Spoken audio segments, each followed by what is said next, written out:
Hello guys, आज हम लोग लूप के बारे में पढ़ेंगे, जिसमें पहला जो हमारा आता है वो फॉर लूप होता है।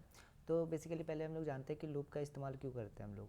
जब कोई काम को हम लोग को बार बार कराना हो तो हम लोग लूप का इस्तेमाल करते हैं। जैसे मान लो कि हेलो हम लोग को 5 बार प्रिंट कराना हो, ठीक है, या हमें 1 लाख बार प्रिंट कराना हो तो हम लोग फॉर लूप का ही इस्तेमाल करते हैं। क्योंकि अगर हम लोग एक हेलो 1 लाख बार लिखने जाएँ तो उसमें हम लोग को बहुत ज़्यादा टाइम लगेगा, और हम लोग को थोड़ा ये भी होता है कि काउंटिंग एरर हो सकता है वगैरह।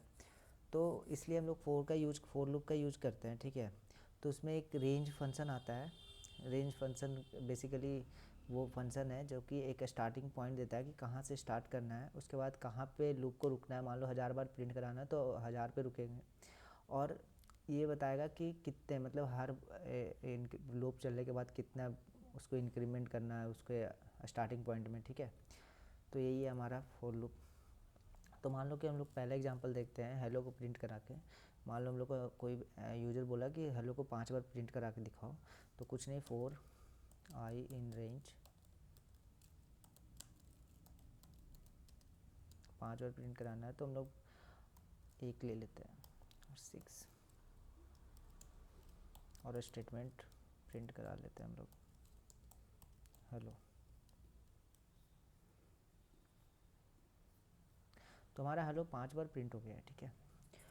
क्यों, इसमें क्या हुआ कि फोर लूप हम लोग जब चलाएं तो आई पहला बार 1 था, एक बार प्रिंट होगा हेलो, फिर दूसरा बार ये गया, फिर 2 हो गया, फिर 3 हो गया, फिर 4 हो गया, फिर 5 हो गया, फिर 6 हो गया।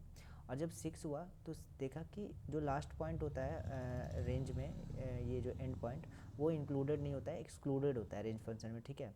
वो काउंटिंग में नहीं आती। तो 6 पे जैसे ही आया वो अब देखा कि ये एंड कर गया, मतलब अब नहीं चलेगा ये, ठीक है। इसको 5 तक ही चलना होता है क्योंकि एक्सक्लूडेड होता है हमारा एंड, ठीक है। अब मान लो कि हम लोग को कोई लिस्ट दिया हुआ है, ठीक है। कोई लिस्ट दिया हुआ है हमारे पास L1, ऊपर में यहाँ पे L1 है। अब इसके सारे एलिमेंट को हम लोग को प्रिंट कराना है, ठीक है।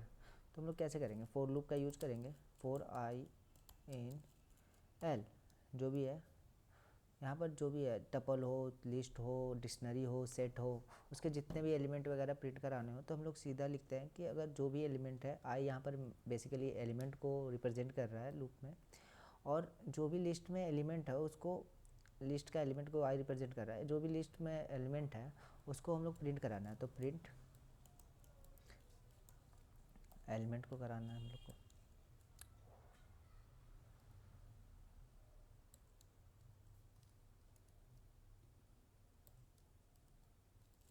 आई,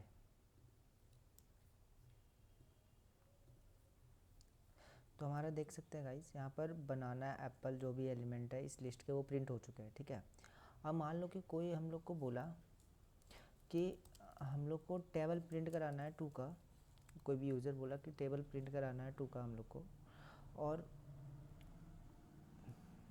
उसको प्रिंट कराना है सिंपली, ठीक है। तो हम लोग रेंज फंक्शन का यूज़ कर सकते हैं।